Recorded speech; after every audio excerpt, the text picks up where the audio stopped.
La policía local de Algeciras ha identificado a 7 personas como supuestas autoras de un delito de odio contra un menor de 14 años por su orientación sexual. La actuación tuvo lugar el pasado martes en el Parque María Cristina tras una intervención coordinada entre agentes de varias unidades del Cuerpo de Seguridad.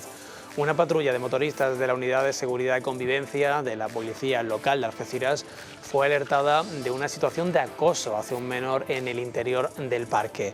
A su llegada al lugar, uno de los motoristas interceptó a uno de los supuestos agresores, mientras que otros 2 agentes se dirigieron inmediatamente hacia la víctima para garantizar su protección. De forma paralela, agentes de Paisano identificaron a 6 jóvenes que, según la víctima, le habían increpado, le habían zarandeado y también le habían amenazado. El menor presentaba un estado de nerviosismo, alteración y miedo, manifestando su temor ante las amenazas que acababa de recibir por su orientación sexual y las posibles represalias. Un testigo presencial corroboró su versión de los hechos. Saludos, ¿qué tal? Muy buenas tardes, bienvenidos a Onda Algeciras Televisión, comenzamos.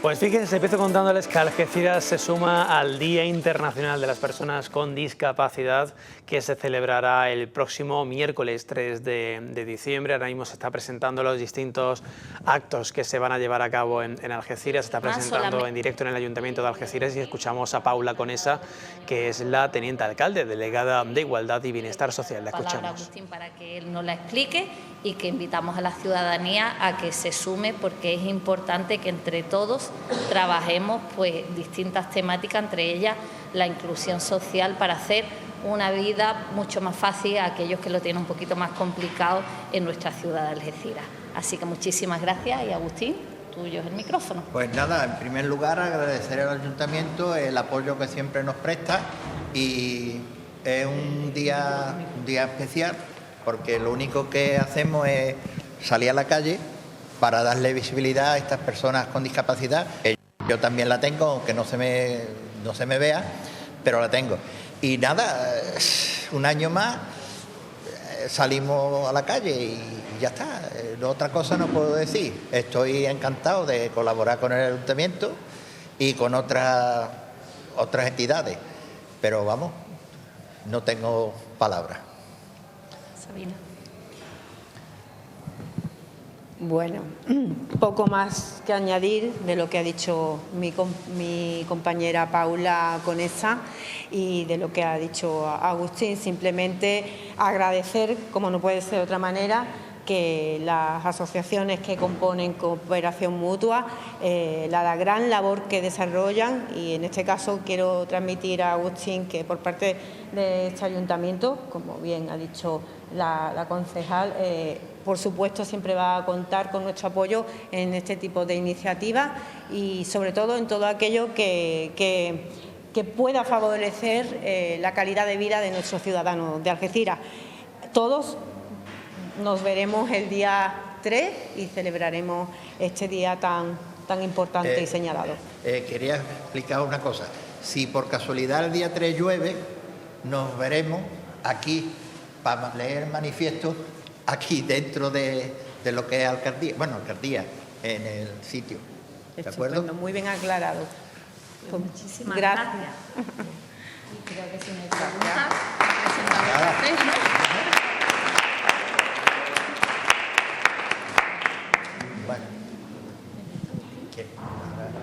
Pues imagen en directo desde el interior del Ayuntamiento de Algeciras, en esta presentación del Día Internacional de las Personas con Discapacidad, que se celebra el próximo miércoles 3 de diciembre de 10 de la mañana a 2 de la tarde en la Plaza Alte, como acaba de decir Agustín Fornell, presidente de la Asociación de Trasplantados Orión. En el caso de que llueva, pues el manifiesto se leerá en el interior del Ayuntamiento de Algeciras. Bueno, cambiamos de tema, vamos a volver a Plató porque, fíjense, la White Square Art Gallery de Sotogrande acoge este próximo domingo un evento especial para presentar la obra del artista Juan Sierra, conocido por sus creaciones llenas de color, de textura y de fuerza visual. La galería invita al público a disfrutar de un ambiente festivo y a conocer de cerca el universo creativo de este joven artista algecireño. Juan Sierra, ¿qué tal? Muy buenas. Muy buenas, Adrián. Bueno, Juan, en líneas generales, ¿qué vamos a encontrarnos el próximo domingo en Sotogrande?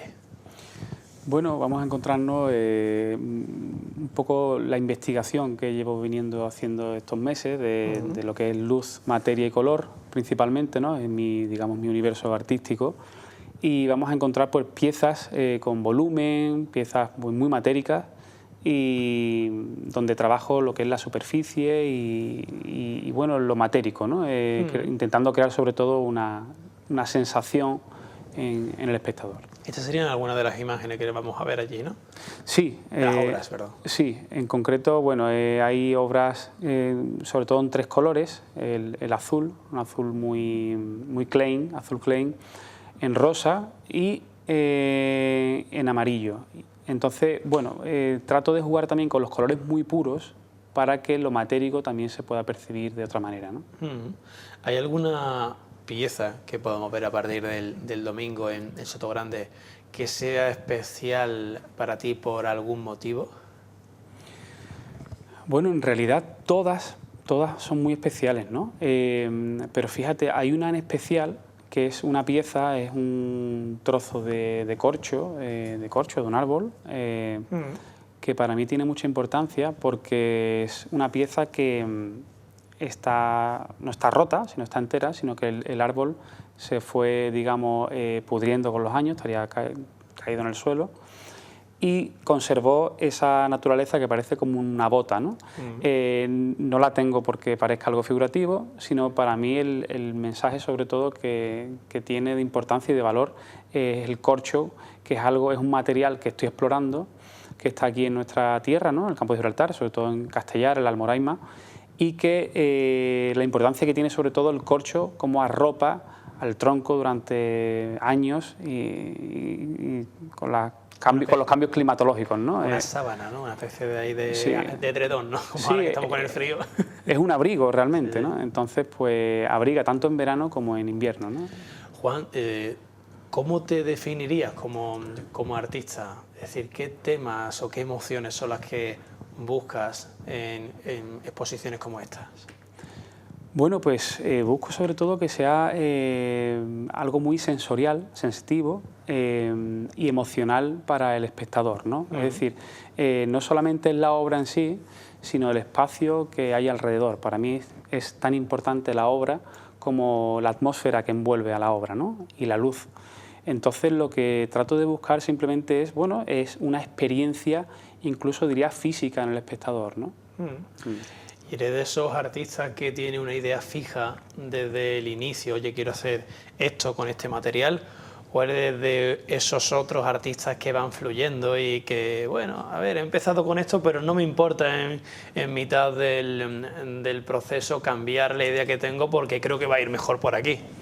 Bueno, depende muchas veces, Adrián, del momento. Sí es verdad que normalmente, pues como bien dices, me gusta también trabajar y explorar diversos materiales, ¿no? En mi universo, digamos, artístico o creativo, entra cualquier material, pero ahora mismo, pues bueno, sí, a ver, cuando tengo más o menos la idea clara, sí me gusta trabajar con los materiales a fondo. Por ejemplo, en este caso, el serrín, el yeso, la cola. ¿Esos serían los materiales indispensables para Juan Sierra? Bueno, ¿O no tiene por qué? No tiene por qué, es decir, ya te digo que es muy amplio y cualquier material puede, siempre y cuando creemos, o sea, yo vaya a crear una superficie o un volumen, pues puede entrar cualquier material, sí. Claro. ¿Qué le dirías a una persona que no entiende este tipo de arte, Juan, que diga, es que a mí esto no me evoca nada, o no me hace, no lo digo por tu obra en concreto, sino de este tipo de arte? ¿Qué le dirías a esa persona? Bueno, realmente tampoco le diría nada, es decir... ¿O cómo le aconsejarías acercarse a este tipo de arte? Verás, Adrián, yo realmente, porque el arte abstracto es más, como te decía antes, más sensorial, más sensitivo, es crear una fricción entre la obra y el espectador. Entonces, si no se genera esa fricción, pues bueno, no pasa nada. De hecho, el arte es todo, bueno, no sabemos, hay obras incluso figurativas que no pueden generar nada en alguien, pero esto es así, ¿no? El arte es subjetivo, que no me salía la palabra, es subjetivo, sí. ¿No? Y bueno, genera en algunas personas, yo he visto incluso personas que han llorado delante de una obra, ¿no? Porque les ha evocado alguna emoción que tenían dentro, ¿no? Entonces, pues, bueno, simplemente invito a que vayan a verla y... Y luego saquen sus propias conclusiones, claro. Sí, sí. Claro. Juan, ¿recuerdas el momento en el que empezaste a dedicarte al mundo del arte? Es decir, ¿esto es una cosita que siempre desde chico te ha gustado o has ido experimentando, o es algo que te llegó ya de mayor? Cuéntame. Bueno, realmente desde que tengo uso de razón siempre he estado jugando, ¿no? Con la arena en la playa o con el barro, la arcilla en las guarderías o en preescolar. Siempre he estado dibujando, o sea, desde chico.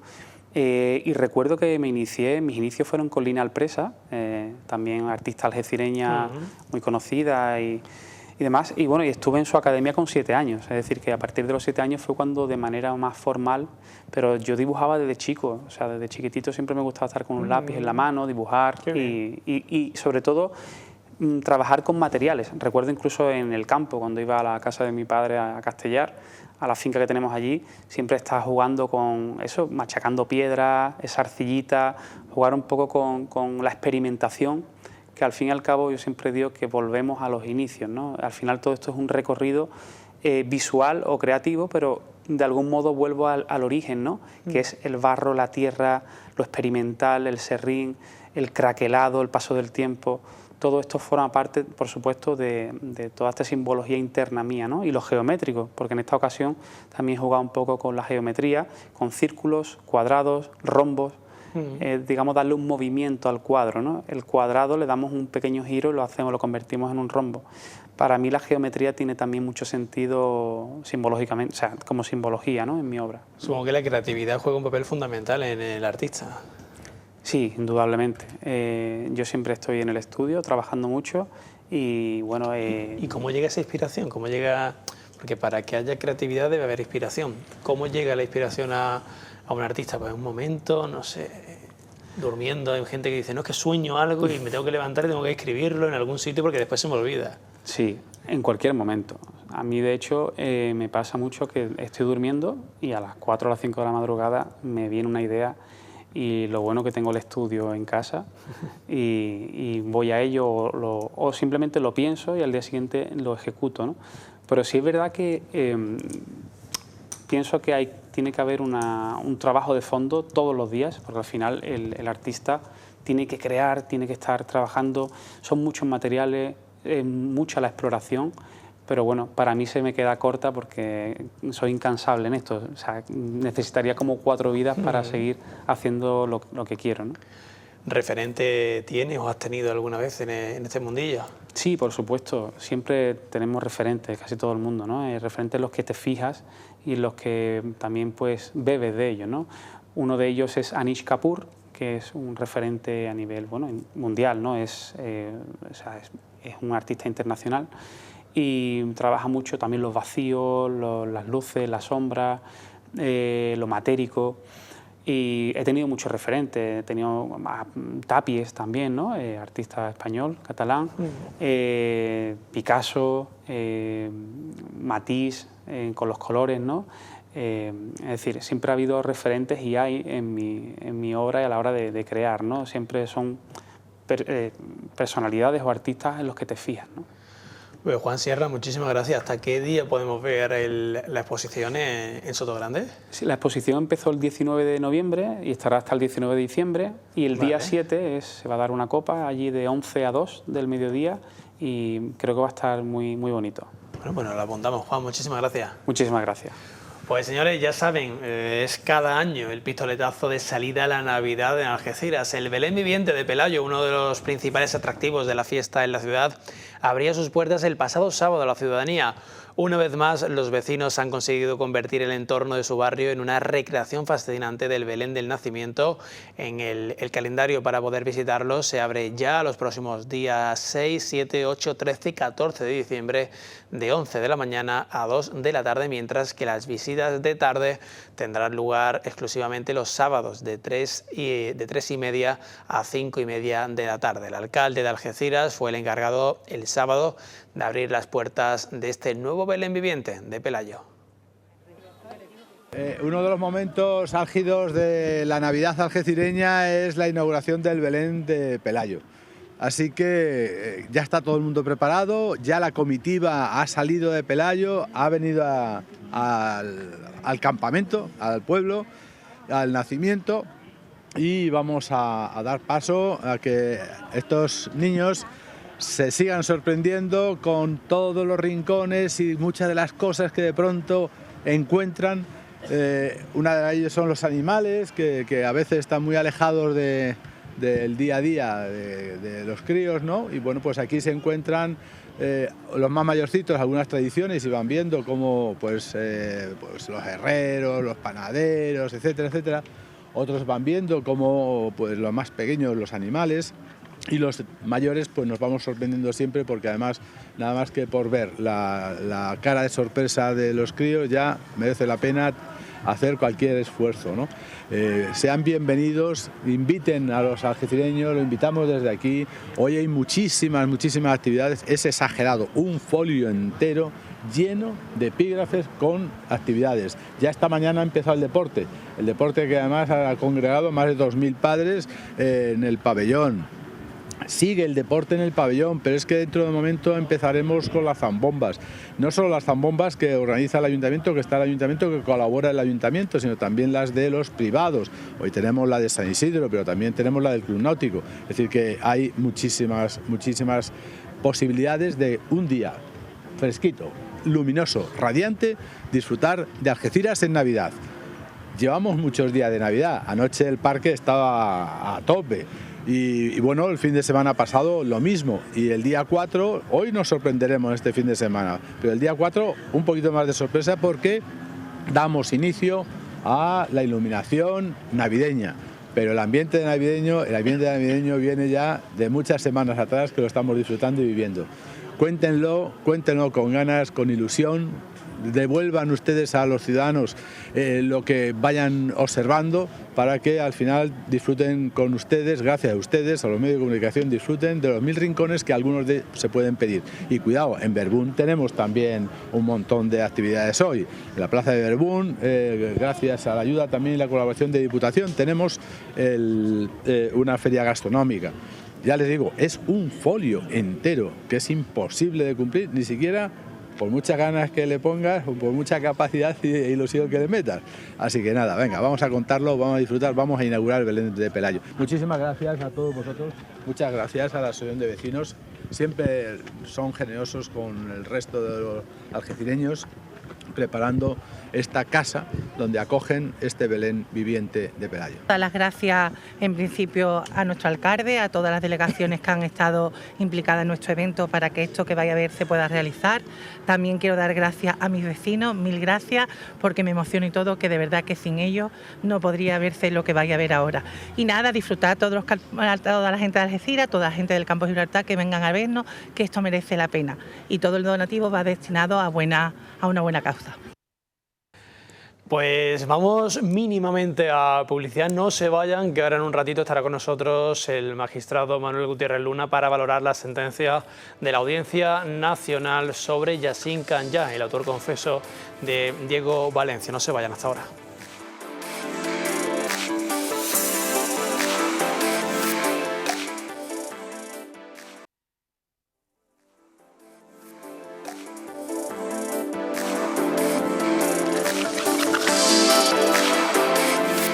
Pues ya estamos aquí de vuelta y les cuento que la semana pasada conocíamos que la Audiencia Nacional absolvió a Yassine Kanya, el autor confeso de la muerte de Diego Valencia, sacristán de la Iglesia de La Palma, del delito de asesinato consumado de carácter terrorista. Además, le impuso como medida de seguridad su internamiento para ser tratado médicamente en un establecimiento psiquiátrico penitenciario del que no podrá salir en un plazo máximo de 30 años, salvo autorización del tribunal.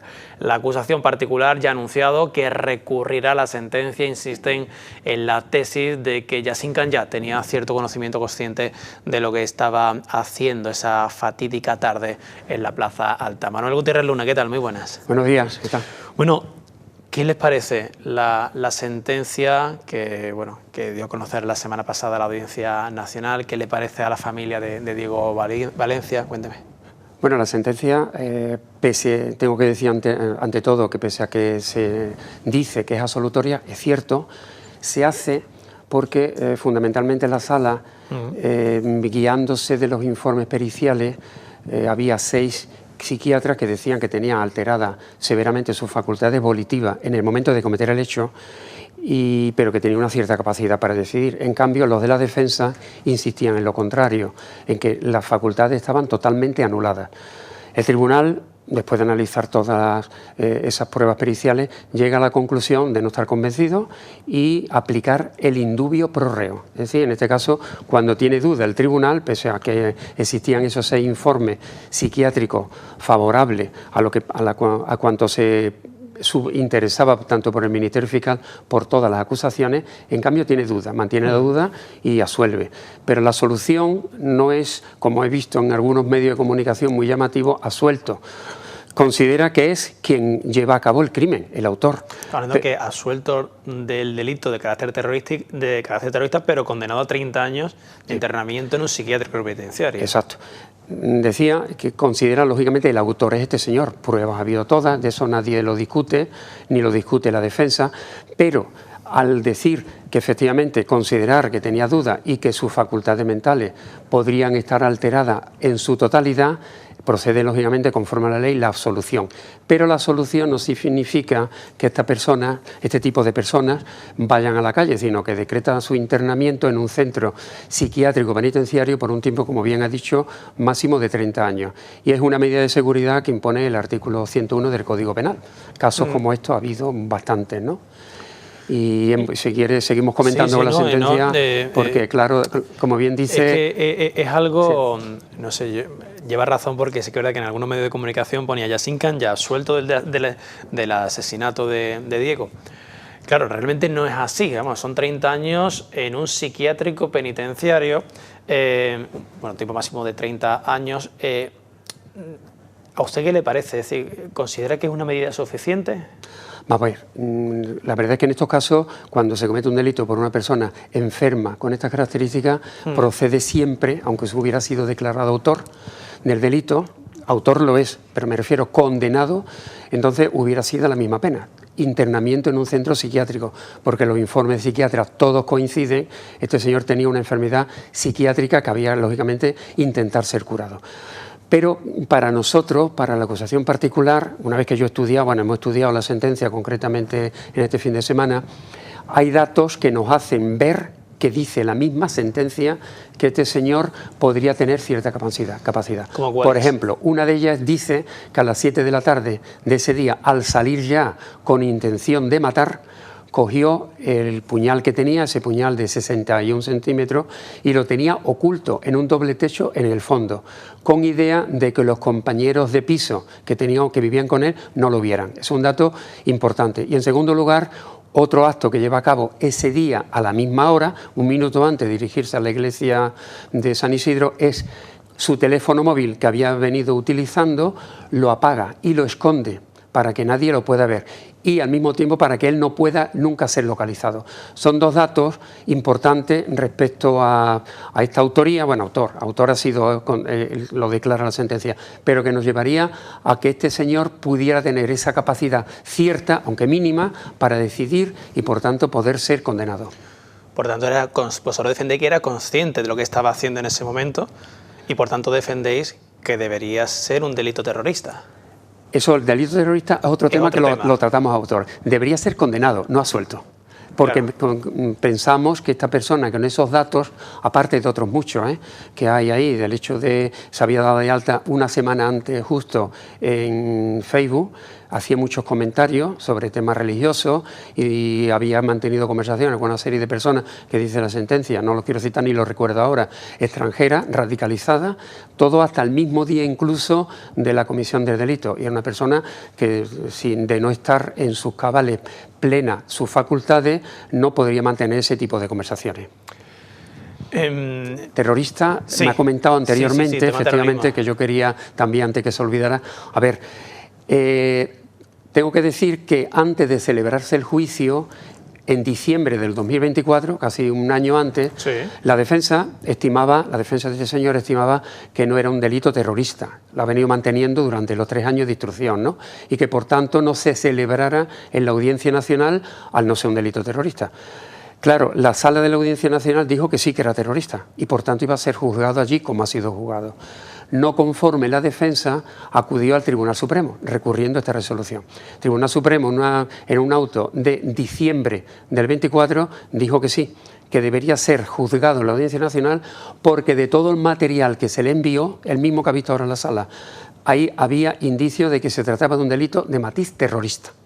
¿De acuerdo? Ese es el primer dato. Pero en segundo lugar, hay un fundamento jurídico de la misma sala en la sentencia, me estoy refiriendo todo ya a la sentencia, ¿no? Donde considera que no es delito terrorista por lo siguiente. Aplica directamente no el Código Penal español, el 573, que está en vigor desde el año 19, hace 7 años, porque dice que efectivamente había una decisión marco para toda Europa del año 2002, donde se hablaba de cómo se debían de penalizar los delitos de terrorismo. En el año 17 ya hay una directiva que obliga ya a los Estados a introducirlo en su derecho interno. Esa directiva viene a decir lo siguiente: delito terrorista es cuando una persona comete un delito contra la vida de otra, siempre que se dé la circunstancia, dice la directiva, de que afecte a una población, marque un cierto terror a una población. Eso se introdujo en el derecho español, digo, en el 573, 2 años después, en 19, que es el que está en vigor y estaba en vigor en el momento de cometerse el delito. Y dice, la legislación española dice que habrá el delito, como dice la directiva, cuando se atente contra la vida de una persona y, en segundo lugar, cuando se altere, introduce la paz pública y afecte o tenga terror sobre cierta parte de la población, no sobre la población, sino cierta parte. Se justificó en el acto de juicio que efectivamente causó esa alteración de la paz pública durante ese día y días posteriores, y también que atemorizó a una cierta parte de la población. A los cristianos que estaban, por ejemplo, en ese momento. En ese momento, todas las personas... En la iglesia de La Palma o en San Isidro, claro. Huyeron todos corriendo. Claro. Esto quizá exteriorizaron hacia otras personas ese temor que había. Incluso se pensaba por algunos de ellos que podía haber otra célula terrorista de acuerdo con este. O sea, ese temor se causó. Pero la Audiencia Nacional aplica no el Código Penal en ese sentido, sino la directiva. La directiva dice cuando afecte a una población. Y entonces dice que Algeciras es una población pequeña, no estoy de acuerdo tampoco, de unos 120.000 habitantes, yo creo que tiene más. Y en definitiva, lo que digo, no aplica el Código Penal, sino la directiva. Sobre eso, ¿qué hay? Desde el año 19 hasta ahora van a ser los motivos, ya lo estoy adelantando, los motivos de la sentencia. Claro, hay bastantes autores que dicen que debe de aplicarse directamente la directiva y no el Código Penal, pero hay una mayoría que dice que se aplique el Código Penal, que se ha hecho conforme a la directiva y no la directiva en concreto. Y sobre eso vamos a pasar recursos. La Audiencia Nacional se ha inclinado por esa directiva del año 17, donde dice que el terror sobre la población, y dice que la población entera no estuvo, bueno, es discutible, pero el Código Penal dice sobre cierto sector de la población, y ahí está el tema segundo del terrorismo. La magistrada, perdón, con eso termino, sí. La magistrada discrepante de la sentencia, porque son 3 magistrados, 2 están de acuerdo y la tercera no está de acuerdo. La tercera está de acuerdo con lo que estamos comentando, que es un delito terrorista, tal como decimos nosotros, lo dice la Fiscalía y lo dijo el Supremo el año pasado, una resolución de diciembre del 24. Por eso digo un tema discutible discutible, lógicamente que habrá habrá que utilizarlo ante la sala de apelación de la Audiencia Nacional y posteriormente, si no se accede, en el Tribunal Supremo. Entonces, ¿qué paso hay que seguir ahora? Es decir, para recurrir a esta sentencia, ahora, ¿qué paso hay que dar? ¿Qué tiempos se manejan? La Audiencia Nacional, a partir de hoy es el primer día, porque sean 10 días hábiles para recurrir. Termina el plazo, sábado y domingo no se cuenta, el día 15. Antes del 15 estará presentado ya el recurso en la Audiencia Nacional, en la sala de apelación de la Audiencia Nacional.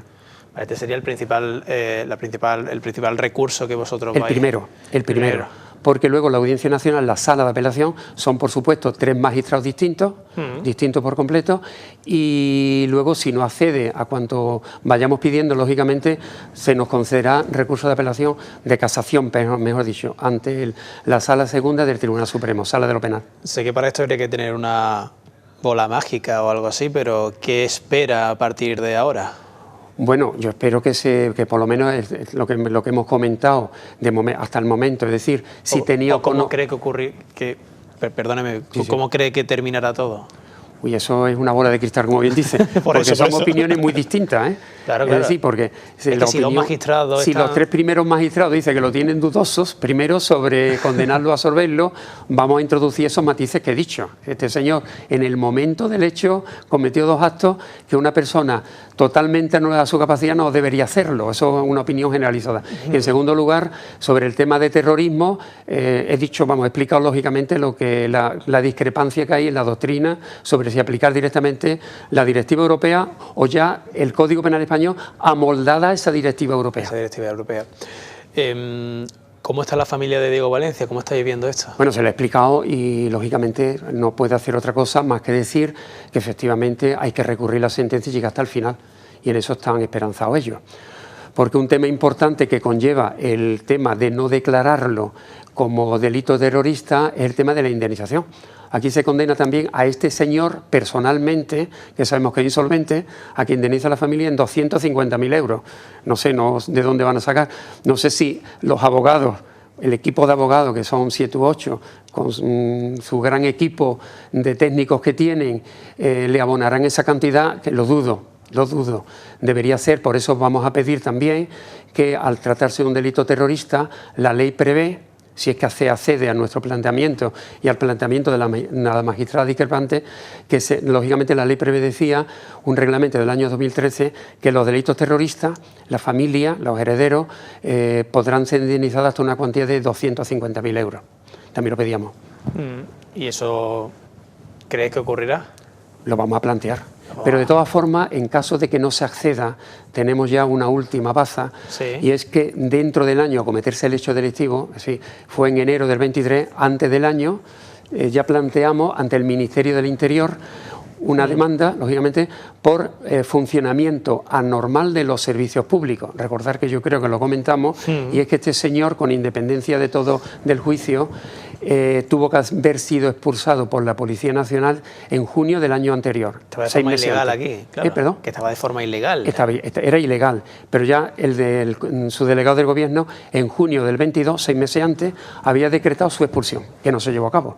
Y entonces un funcionamiento anormal, y el Ministerio de Interior ha aceptado la demanda, y lo que ya nos ha comunicado hace unos días, que en cuanto tengamos sentencia ya firme, se le comunique Interior. Si sigue manteniéndose que es este señor solo, el Yacine Canyá, quien tiene que abonar, es insolvente, sería el Estado quien lo abonaría, por ese tipo de responsabilidad. ¿Cuándo conoceremos nuevas noticias? Pues yo pienso que la Audiencia Nacional, la Sala de Apelación Penal, hombre, tiene asuntos, como yo creo vemos todos los días, y que esos son recurridos todos ante la Audiencia Nacional, la Sala de Apelación. Calculo que, no sé, en 2 o 3 meses tendremos noticia la primera, a ver primer recurso de apelación, y luego tendremos la siguiente, el Tribunal Supremo. Pues don Manuel Gutiérrez Luna, muchísimas gracias por este ratito aquí en Onda Algeciras Televisión. Estaremos muy pendientes de este caso. Muchas gracias. Yo quería apuntar una cosa que también indica las sentencias. Yo creo que puede ser de interés, ¿no? Y es que apunta a que también este señor, al cometer el delito, se le aplica, no lo califica como homicidio, sino como asesinato. ¿Y por qué? dice que este señor hay que aplicarle las circunstancias agravantes de alevosía, y por eso la alevosía, cuando hay una muerte, no es homicidio, sino que es asesinato. ¿En qué lo basa? En que este dice que buscó una serie de medios para asegurar la ejecución del plan previsto para él, y en segundo lugar, que a él no le pasara nada. Es decir, entonces, este dato también nos indica lo mismo. Estamos ante una persona cuerda que prepara todos esos datos para asegurar todo y luego que a él no le pase nada. Son los motivos de discrepancia de la sentencia. Estaríamos hablando, lo tenía todo planeado, claro. Lo tenía todo planeado, ya había visto con anterioridad las iglesias, la hora que tenía las misas, cuándo empezaba una, cuándo empezaba la siguiente, y eso también sería otro de los motivos. Y eso, aplicárselo a una persona que luego dice que tiene en duda sobre su capacidad mental, consideramos lógicamente que es un motivo también de debate. Don Manuel Gutiérrez Luna, muchísimas gracias. Gracias a vosotros, buenos días. Pues señores, nosotros vamos a cambiar de tema, vamos a conocer ahora algunos consejos para mantener una buena salud, una buena higiene bucal con la Clínica Dental Baluarte. José Manuel Sánchez, cuéntanos, muy buenas. Muy buenas, pues nos hemos acercado hasta la Clínica Dental Baluarte para hablar sobre una serie de temas, ¿no? Y sobre todo que están un poco de actualidad. Pero primero vamos a saludar a la doctora Olaya Camacho. Olaya, muy buenas. Hola, buenas. Y por desgracia últimamente ha salido noticias muy negativas, ¿no?, con el fallecimiento de esa chica de 6 años. Y claro, el planteamiento que nosotros queríamos haceros desde Onda Algeciras Televisión es si visitar a un dentista es seguro. A ver, claro que es seguro. Estamos hablando que esta tragedia sucede porque esta niña se hace una sedación profunda.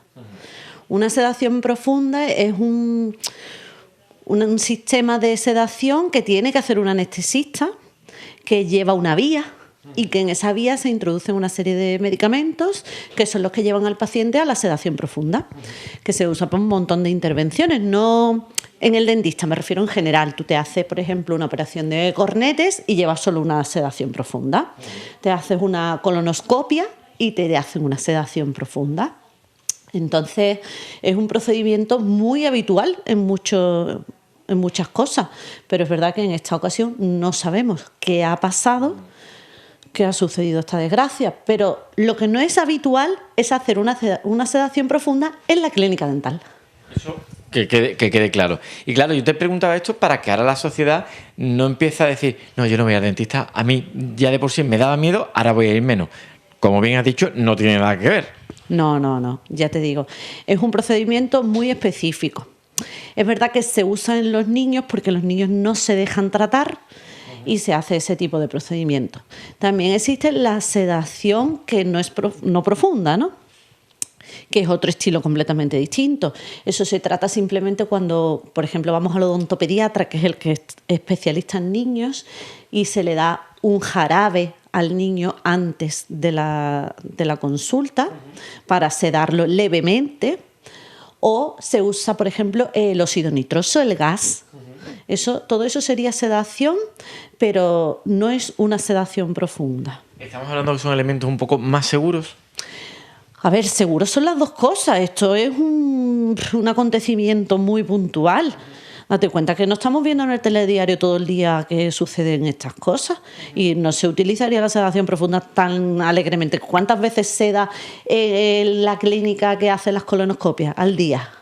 Todo el día. Es que eso es un no parar. Eso son 8 o 10 sedaciones en una mañana y no pasa nada, afortunadamente. ¿Vale? Pero sobre todo eso hay que tener en cuenta que hay la sedación ligera, que sería con esos sistemas, que sí que pueden hacerse en la clínica dental fácilmente. La sedación profunda, que necesita la clínica unos requisitos para hacerla. No todas las clínicas van a cumplir esos requisitos y cuando vayamos a hacer una sedación profunda hay que estar bien informado de qué clínica nos la va a hacer, de qué manera y cómo está esa clínica preparada para eso. Porque también hay que destacar que para adultos no está la sedación, está la típica anestesia, que son los pinchazos que da ahí en la encía, ¿no? Bueno, eso es anestesia local. Vale, que no tiene nada que ver, ¿no? No, ahí estamos hablando de anestesia. Está la anestesia local, que es la que vamos a usar en los dientes, cuando nos quitamos una cosita de la cara o de la piel, cualquier verruguita, se pone una anestesia local. Y luego está la anestesia general, que es la que vamos a estar dormidos profundamente en un quirófano y nos tiene que despertar después el anestesista. O sea, una cosa y otra completamente distinta. Claro, lo has explicado muy bien para que no haya ningún tipo de confusión, por eso era la pregunta. Y ya aprovechando que estamos hablando de niños de edad muy chiquitita, ¿no?, que son pediátricos, ¿a partir de qué edad se aconseja llevar a cabo las primeras visitas?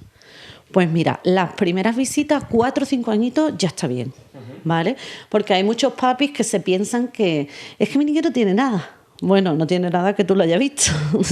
Y siempre en odontología, cuanto antes veamos algo, más chiquitito será y más fácil será de tratar. Aunque tratar a un crío con 4 y 5 años nunca es fácil, porque es muy pequeño y no le va a gustar mucho el dentista, ni va a entender lo que tú quieras decirle. Por eso es por lo que muchas veces se utilizan estos procedimientos que han sucedido esta tragedia de ahora. Olaya Camacho, gracias por este buen ratito y sobre todo informar un poco a la ciudadanía y no levantar ese posible miedo, que hay gente que ya se está alarmando con un posible miedo de no acudir, en este caso, a una clínica dental. Muchas gracias a vosotros. Pues muchísimas gracias como siempre a los amigos y amigas de la Clínica Dental Baluarte, y nosotros nos despedimos, pero no sin antes contarles que el pasado viernes se celebró el tradicional homenaje a los mayores de Algeciras, un acto cargado de emoción que tuvo lugar en el Salón de Plenos de la Escuela Técnica Superior de Ingeniería de Algeciras. Esta cita, organizada por el Ayuntamiento, está concebida como una muestra de reconocimiento a quienes han dedicado su vida al avance y al bienestar de la ciudad. Con imágenes que están viendo ahora mismo en pantalla, nos despedimos. Que pasen una feliz tarde. Les espero mañana. Adiós.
Saludos, buenas tardes, bienvenidos un día más a este espacio deportivo aquí en su casa, en Onda Algeciras Televisión. Estamos al lunes, a día 1 de diciembre, comenzamos mes y además con muchas noticias del mundo del deporte porque hemos tenido fin de semana y los lunes, ya saben, se lo dedicamos al mundo del fútbol. El Algeciras Club de Fútbol como protagonista que perdió en su partido en la 14ª de Liga en Ibiza. 3-0 fue un resultado de los abultados. Ganó el baloncesto, ganó el balonmano, enhorabuena a estos dos equipos.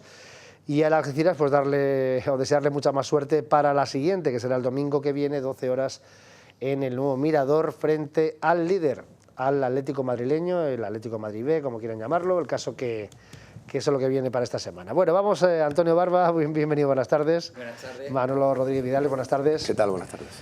Hoy estáis más serios, os veo más metidos. Ha habido más tertulia antes de empezar la tertulia para el público. Hay motivos para estar serios, sí. Y eso es lo que os voy a pedir. Lo primero, un primer análisis antes de ver el resumen. Primer repaso de lo que ha sido esta jornada 14, con un resultado que ya así de por sí, ver un 3-0, dices, uy, tanto repaso hubo. Quizás no tanto, pero bueno, cuéntame tú qué te pareció el partido, Antonio.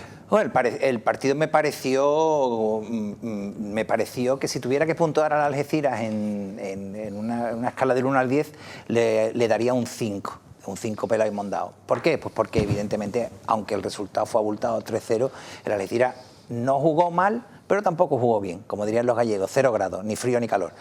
Es un partido que denota que hay que sacar conclusiones, evidentemente, porque es una derrota dolorosa y de las que escuecen, pero es un partido en el que entiendo yo que el cuerpo técnico tendría que sacar conclusiones, puesto que tenemos que reconocer que volvemos otra vez a reiterar los regalos que hacemos, en este caso en concreto puede ser en defensa o incluso en ataque, porque entiendo también que al Algeciras le falta un poco de contundencia, le falta bastante contundencia en cuanto a los remates a puerta.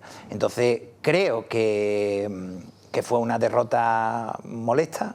Creo que el Algeciras no jugó mal, pero tampoco jugó bien, y creo que lo que hay que hacer es seguir trabajando, porque esta categoría te hace estar ahora arriba, ahora abajo, y la semana que viene tenemos al Atlético madrileño el líder, y si el Algeciras vuelve otra vez a la senda del partido contra el sanluqueño, pues lógicamente volveremos a una tertulia con otro tono y con otro sentido. La liga está tan igualada que estamos a 2 de los puestos de ascenso y a 2 de los puestos de descenso. Con esto se dice casi todo. Manolo, cuéntame primero qué te pareció el partido de Ibiza. Bueno, el 3-0 no es un fiel reflejo de la realidad. Hubo un excesivo castigo hacia el Algeciras, pero sí es cierto que hemos sido, además lo reconoció en rueda de prensa el entrenador, muy blandos en las dos áreas. Ahí hemos perdido el partido.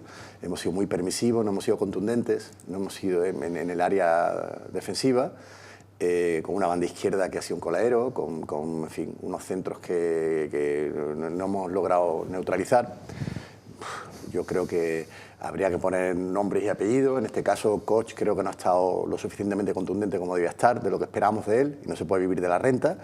Y bueno, no tuvo su día, desde luego, y eso nos ha penalizado muchísimo, porque este equipo es rápido, Bebé nos volvió locos, centraba como una rapidez brutal y nos hizo un descosido.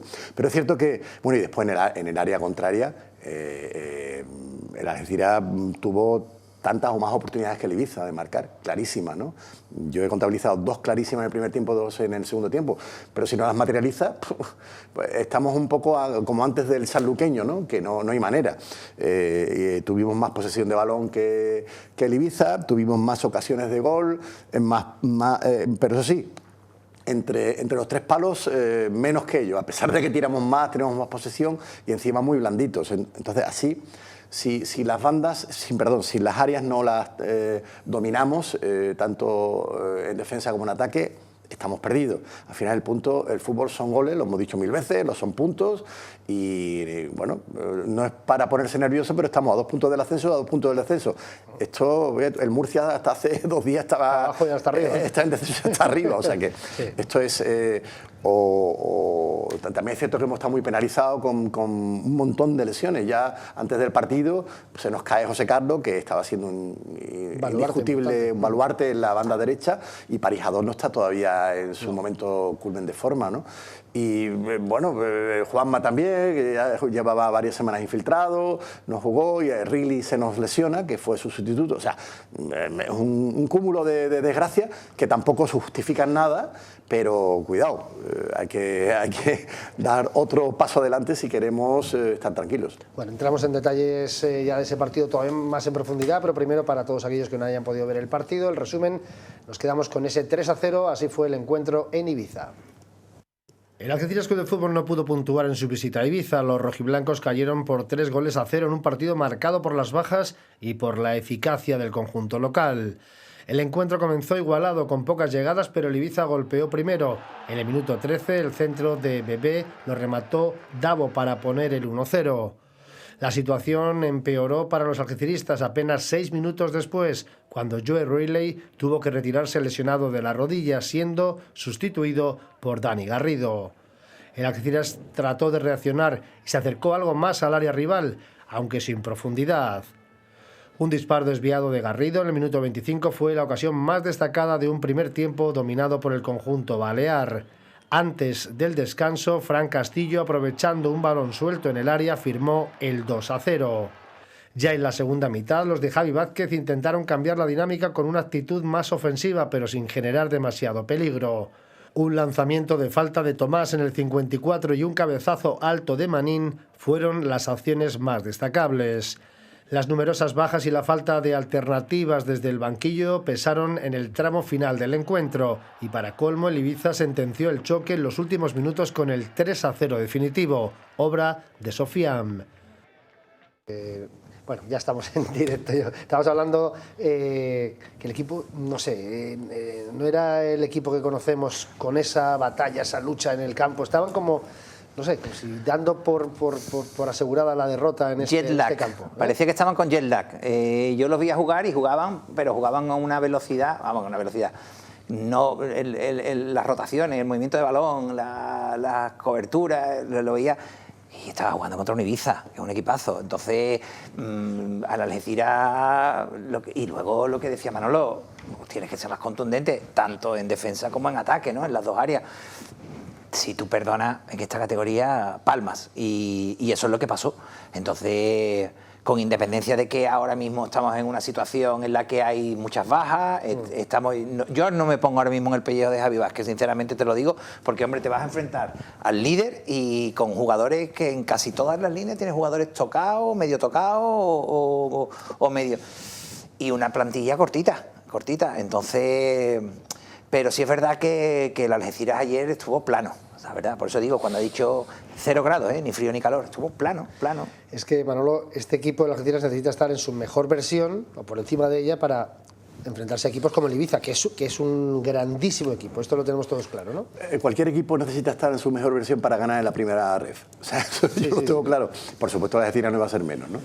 Pero yo creo que la Algeciras ayer jugó con mucha frustración.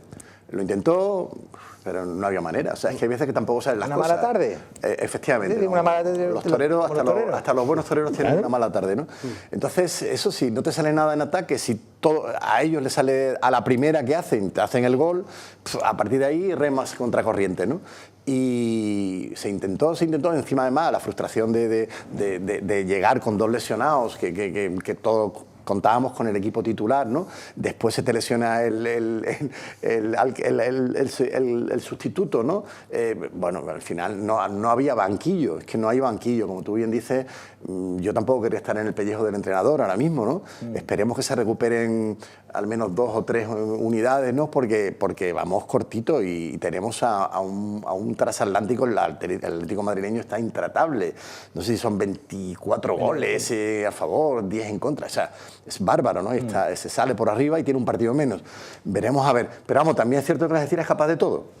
De lo peor y de lo mejor. Sí, perdona que te interrumpa. Yo pongo la misma similitud que el partido contra el sanluqueño. O sea, el primer tiempo del Algeciras fue infumable y en el segundo tiempo metimos 3 goles. Sí. O sea, en el partido.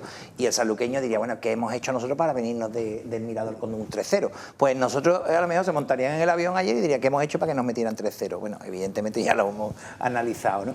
Y lo que dice Manolo es que en esta categoría los errores se penalizan, que es una barbaridad. Entonces tú como no estés concentrado los 100 minutos, ya no digo 90, los 100 minutos que dura cada partido, pues te hacen un roto en un pispás, ¿no? Y estamos cortitos de refuerzo, estamos muy cortitos de refuerzo, la verdad. Yo veo que ahora mismo arriba nos falta alguien, en el centro del campo llevamos 2 o 3 partidos que realmente no sé, y los centrales, en fin, Vamos a necesitar mucho los puntos de casa, tal y como está la cosa, o nos hacemos fuertes en casa y contando con el aliento del público, esa presión añadida que algunos jugadores visitantes siempre les puede afectar, ¿no?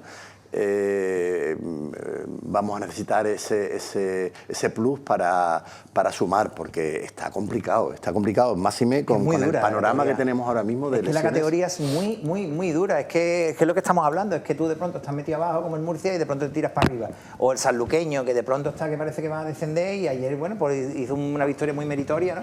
Contra el Tarazona, creo que fue, me parece que le ganó, ¿no?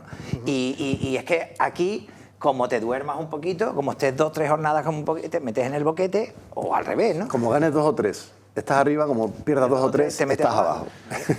La situación, lo peor es que se perdió por 3-0, lo mejor que es reversible, ¿no? La situación es reversible, quiero decir, no estamos hablando de que fue un día de estos de pájaro. Yo lo veo como una equipo, ¿no? Lo veo como una mala tarde, quiero decir, lo veo como una mala tarde y veo también que el equipo... partido contra el Torremolinos, le meten un gol, pum, y tira para adelante. Partido contra el sanluqueño, infumable, pero en el segundo tiempo, pum, tira para adelante. Ayer, por eso no he querido suspenderlo en cuanto a la actuación de ayer. Yo he dicho que ha sido un partido plano, ¿no? Porque evidentemente nos faltó contundencia en ataque, pero yo a la Algeciras no lo vi jugar mal, ¿no? Entonces, lo que creo que le falta ahora, lo que nos toca, o el siguiente capítulo, será la intensidad que se le exige en el Mirador y empujar muchísimo y sacar un 1-0 con café nitrina debajo de la lengua, es lo que yo pido, vamos, sin más. No, hay que olvidarlo. Al igual que hay que olvidar el partido de Elda, al igual que hay que olvidar el partido de Europa, y me cuesta trabajo olvidarlo. Cuando me vienen pesadillas, ¿no? Y tal, pero hay que olvidarlo. Y lo de ayer, bueno, ya te digo, fue un excesivo castigo, pero bueno, hay que aprender de ello y ahora lo que hay que ir por los 3 puntos, ya me da igual cómo sea, pero hay que ganar este domingo sí o sí. Pero me preocupa más el parte médico. Dilo. Por darlo así muy rápido. Decía el Algeciras, el mediocampista Ruiley sufre un fuerte dolor en la rodilla, lesionado y tendría que hacerse pruebas, dudas, pero parece que no puede estar para la semana que viene. Mediocampista Jorge Rastrojo se ha retirado con molestias en el sóleo, tendrá también que esperar la recuperación. El defensa José Carlos sufre molestias en el sóleo, por lo que será necesario esperar para saber si remiten durante los días de descanso. Juanma García necesita descanso obligatorio porque tiene fuertes dolores en su pie, ya que desde hace muchas semanas ha sido infiltrado. Esto no lo sabíamos, o sí sabíamos más o menos que tenía problemas, pero no desde ese... La semana pasada nos enteramos ya de... Johnny Álamo y Samu Casado podrían estar en la convocatoria, pero dependiendo de las sensaciones durante la semana. Eric Montes está en los últimos días de su recuperación y también habla de Javi Avilés, que todavía no está. Aleix Cox ha sufrido algunas molestias musculares, pero esperemos no sean significativas. Bueno, hay una buena noticia. Que si tenemos un equipo para que juegue al futbolín en el vestuario, ¿no? Sí, el fútbol 7, si quedamos para el polideportivo, jugar futbolito. Esto es lo preocupante, quizás. Claro, muy preocupante. Esto es lo preocupante. Claro. Si esto, vamos a pensar que, no sé, lo han puesto un poco para darnos a todos, situarnos en qué momento está el equipo, pero esto sí es lo preocupante. Si no se solucionan los dolores, las molestias o los lesionados, ahí, Antonio... Ahí estamos hablando de 7 jugadores, que es casi un tercio de la plantilla, ¿eh? Que se dice pronto, ¿no? Y no es que tenga la Algeciras una... fondo de armario como para poder decir tiramos para adelante. Entonces, claro, eso sí es lo preocupante. Pero vuelvo a repetir, también hay una parte que es la parte psicológica, y aquí lo que es el momento en el que los jugadores que no tienen minutos ahora o que les toca dar un paso adelante, pues son los jugadores que ahora mismo tendrán que tirar del carro y Santa Pascua. Yo creo, sinceramente creo que esto es llamémosle, una molestia para el entrenador a la hora de confeccionar la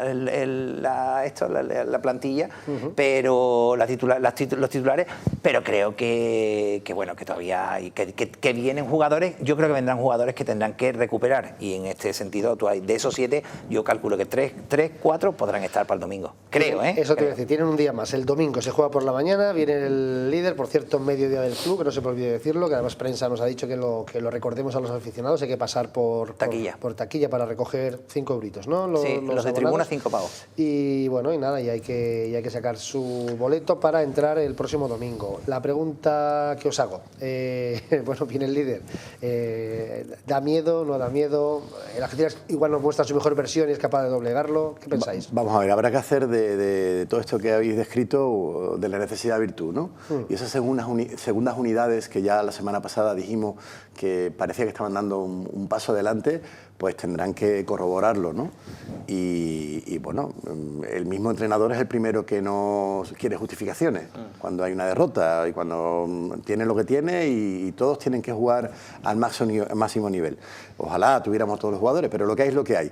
Entonces, este domingo, hombre, claro, yo tengo el miedo como con cualquier otro equipo, ¿no? Quizás un grado más, porque el Atlético Madrileño está en un momento de juego fantástico, pero repito, el Algeciras si juega bien plantado, concentrado y con ese plus de la afición, yo creo que podemos sacar los 3 puntos. ¿Por qué no? Hay que ser optimista y hay que transmitírselo al equipo y que se sienta arropado. ¿Qué piensas, Antonio? Yo pienso que el Algeciras tiene que jugar como jugó el Betis ayer, o sea, a muerte. Yo sabía que hoy hablaba del Betis. Y ganar como ganó el Betis. Yo sabía que hoy fuera un 2-0, hombre, es que me lo has puesto. El balón botando en el área. A pegar bocado.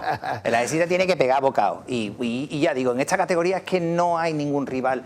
Yo no miro la clasificación, yo miro mi equipo. Entonces, y no es por, ya digo, no es por hedonismo, sino porque es que realmente es que el que está el último te mete un 0-2. Te hace un descosido.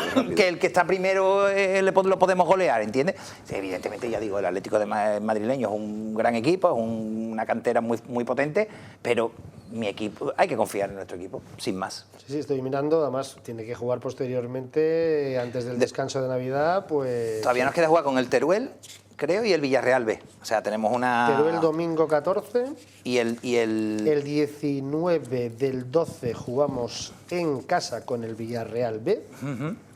Y ya no vamos de vacaciones unos días, ¿no? Hasta el 4 del 1. A los polvorones. Hasta el 4 del 1. Bueno, el domingo tenemos partido, la semana que viene lo contamos. Gracias, Antonio. Gracias a ti. Gracias, Manolo. Gracias a ti. A todos ustedes también, gracias por atendernos, por estar ahí todos los lunes en esta tertulia del mundo del fútbol. Hablamos durante la semana de otros deportes y en un ratito nos vemos en los servicios informativos. Hasta entonces, gracias, adiós.